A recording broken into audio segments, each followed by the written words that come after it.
Students of Seneca, and welcome to this episode where we're going to look at what you need to know for your 11 plus verbal reasoning exam.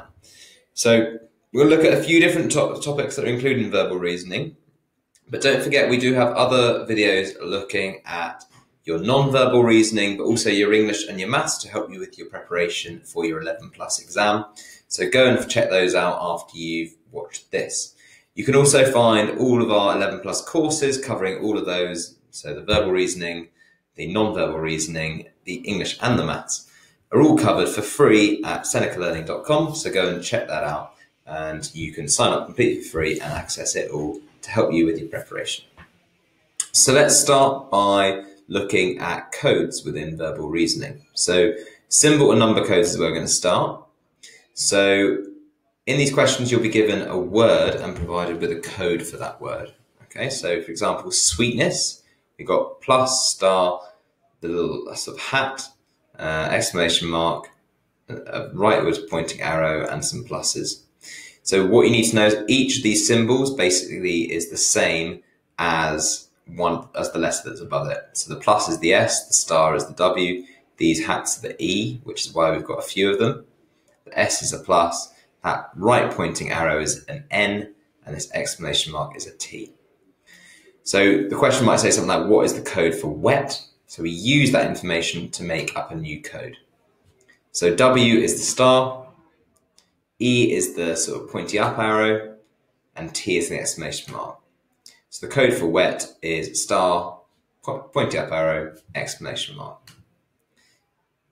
So for example, if the code for alphabet is this, what is the code for platelet?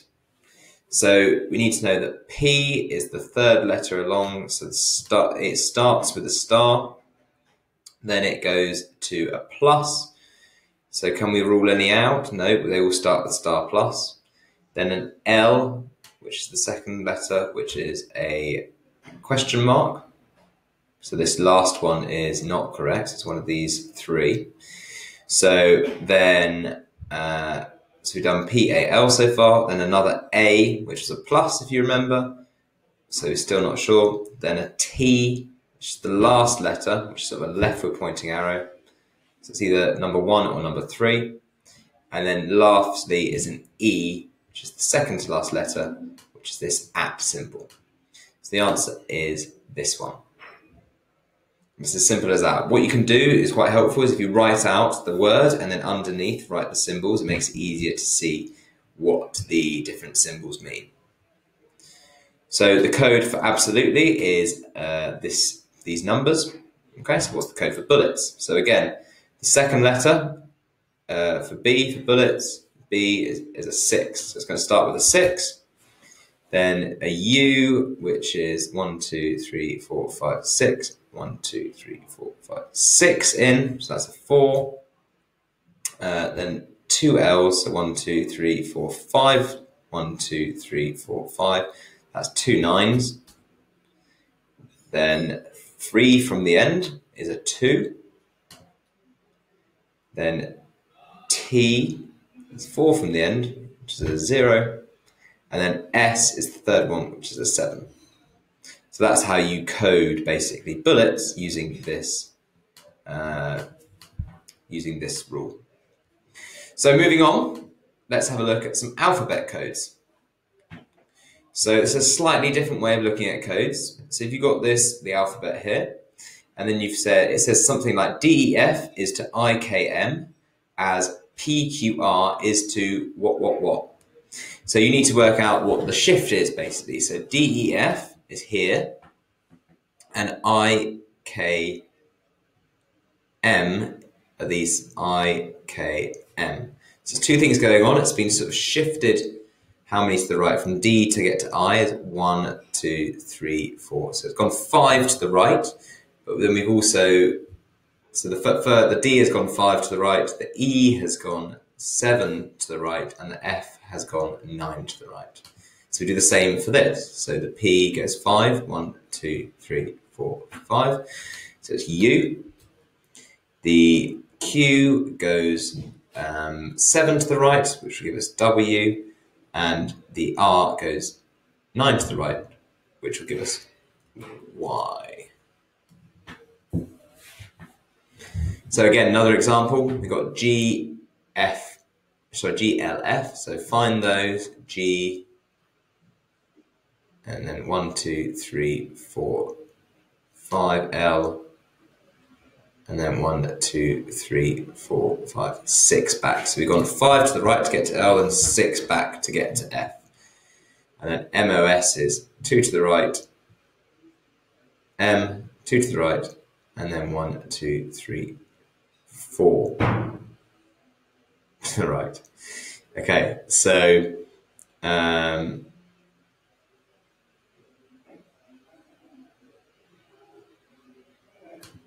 so I'm not actually sure how to answer this one, but let's have a look at the answer, see if we can work it out. So AJF, AJF, that's what I was struggling with. Okay, so AJF, so 1, 2, 3, 4, 5, 6 to get to G, and 1, 2, 3, 4, 5, 6.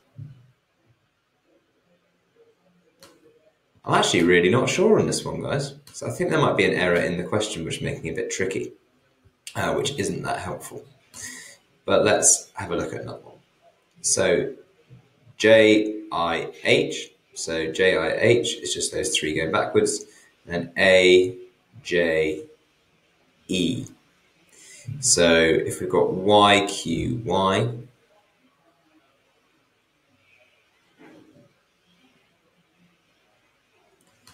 what is the answer? So the answer would be PRV. Let's see if you got that right. So moving on, let's have a look at some word association questions. So in word association questions, you'll be given a set of pictures and a set of words, and you'll then be asked to select the word that best fits the pictures in the set of pictures. So we've got 3 pictures here, and we've got 4 words underneath. So we know that they're types of fruit, basically. They're orange, they're apple, and they're grapes. So is a pear a type of fruit? It's got P-A-I-R? No.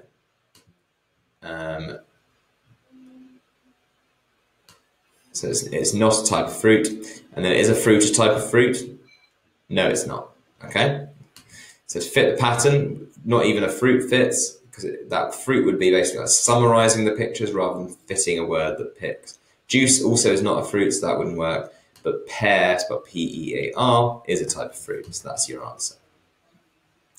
So select the words in the brackets that best fits the words given. So train, track, and station.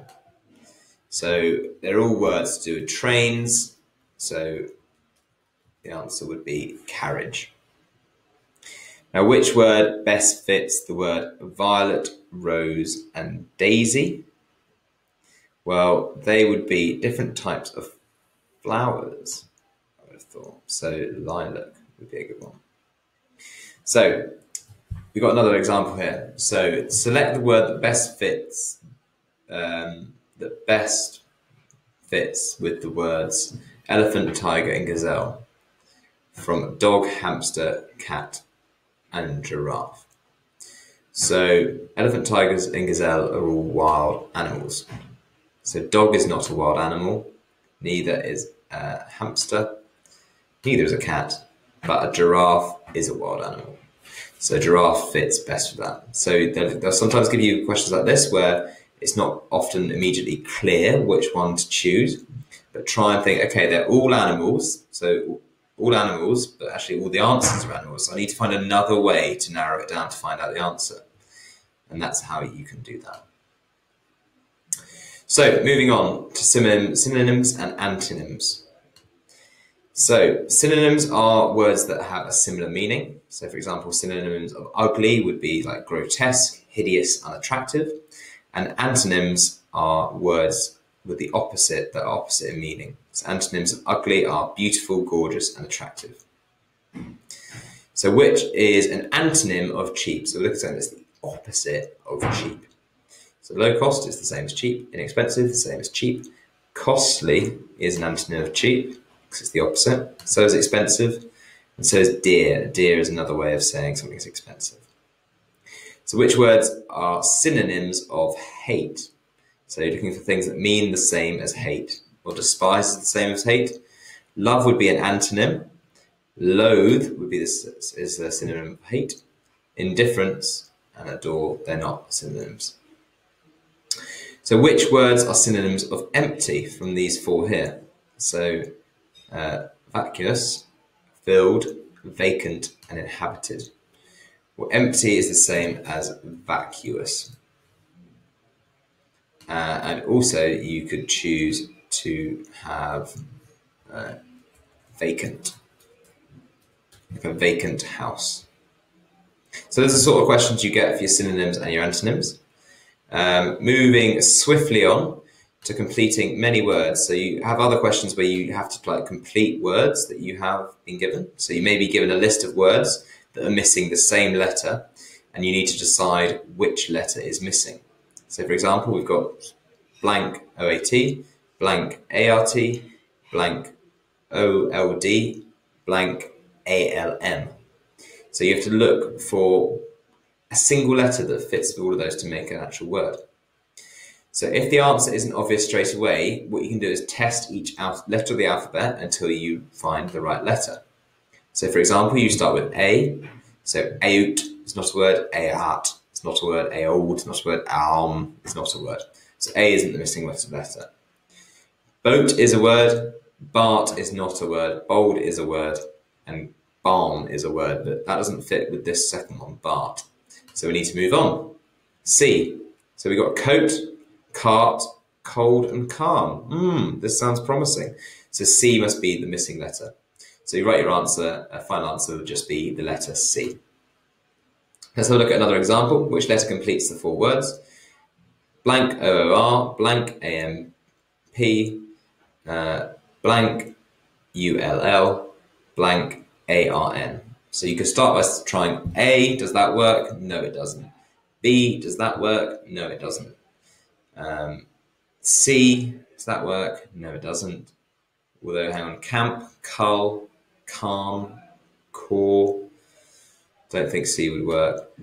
D, for door, damp, dull, and darn. That sounds promising. So D is the answer. So, one more time, just talk you through how to do these questions. So the first word, elp, looks unusual. So let's try and think of words that end in help. Sorry, in elp. I'm just giving you the answer. So if we had an H to the start of elp, we get help.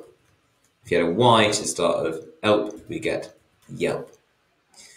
So if we had an H to L, we get hell. If we had an H to R, we get hour. And if we get an H to oak, we get hoke. And that's not a word. So the hell, hour, help are all words, but hoke is not a word. But what about if we add a Y? So we get yell, yaw, and yoke. So they're all words, and also yelp from earlier. So the answer is Y. And so that's how you can narrow it down. So you have to try every single letter in the alphabet. So finally, we're going to look at some hidden words in sentences. This is another type of question that they can give you. So what they are is that you may be given a sentence and asked to find a four-letter word hidden within it.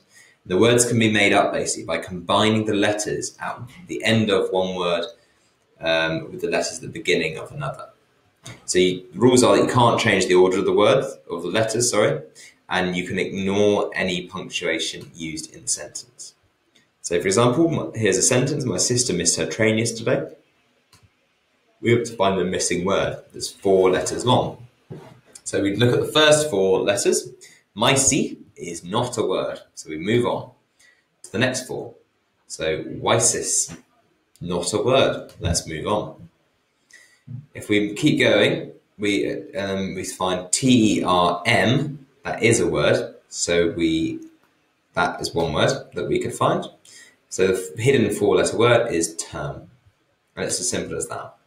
So let's have a look at a 4-letter word found in these sentences. So cherries are my favourite fruit, but all fruit is delicious. So 4-letter word. Share, no. Her, no. Eri, no. Rees, no. Isa, no. Esar, no. Ser, no. Arem, no. Remy, no. Emife, no. Mifa, no. It's going to take a while, isn't it? Of course, trying to find this. So you keep going through. Favo, no. Avor, Vor, Auri, Urit, Right, Itef. Keep going. So here you go. Tool. So the end of but and the beginning of all would give you tool. I'm not going to go through another one because it was going to take us a long time to get through them. But you get the idea by now. You basically go through each of the 4 strings of letters to try and find a word. And don't forget, you can ignore any punctuation as you go through or spaces.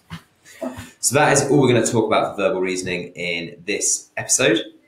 Please join us for one of our other episodes looking at either non-verbal reasoning, maths or English for your 11 plus exam. Also, if you want to see more of our courses, they're completely free to access and sign up for on senecalearning.com. So go ahead and do that if you haven't done so already. And I'll see you again next time.